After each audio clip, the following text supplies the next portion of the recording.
Hi friends, welcome to our channel. Friends, ఈరోజు ఈ వీడియోలో బంగారం మరియు వెండి ధరలు ఏ విధంగా ఉన్నాయో తెలుసుకుందాం. ప్రపంచవ్యాప్తంగా పసిడి వెండికి ఎప్పుడూ డిమాండ్ అనేది ఉంటుంది. వివాహాది శుభకార్యాలు, పండుగలు, పలు ప్రత్యేక సందర్భాల్లో బంగారం వెండి ఆభరణాలను ఎక్కువగా కొనుగోలు చేస్తారు.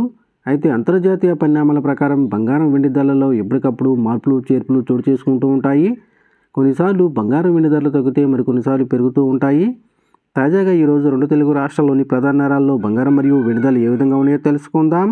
అంతకు ముందుగా మా నుంచి మీకు ఒక రిక్వెస్ట్, మా వీడియోకి లైక్ చేయకపోతే లైక్ చేయండి. మీరు ఇచ్చే లైక్ నాకు ఎంతో సపోర్ట్ ఎంకరేజింగ్గా ఉంటుంది. అదేవిధంగా మా ఛానల్ని సబ్స్క్రైబ్ చేసుకోండి, పక్కన వచ్చే గంట సింబల్ యాక్టివేట్ చేసుకోండి. ఫ్రెండ్స్, ఈరోజు రెండు తెలుగు రాష్ట్రాల్లోని ప్రధాన నగరాలైన హైదరాబాద్, విజయవాడ, విశాఖపట్నాల్లో బంగారం మరియు వెండి ధర చూసినట్లయితే 22 క్యారెట్ల 10 గ్రాముల బంగారం 75,550 రూపాయలు దశలు అవుతూ ఉండగా 24 క్యారెట్ల స్వచ్ఛమైన 10 గ్రాముల బంగారం 82,420 రూపాయలు దశలు అవుతుంది. అలాగే 1 కేజీ వెండి 1,05,000 రూపాయలు దశలు అవుతుంది. ఫ్రెండ్స్.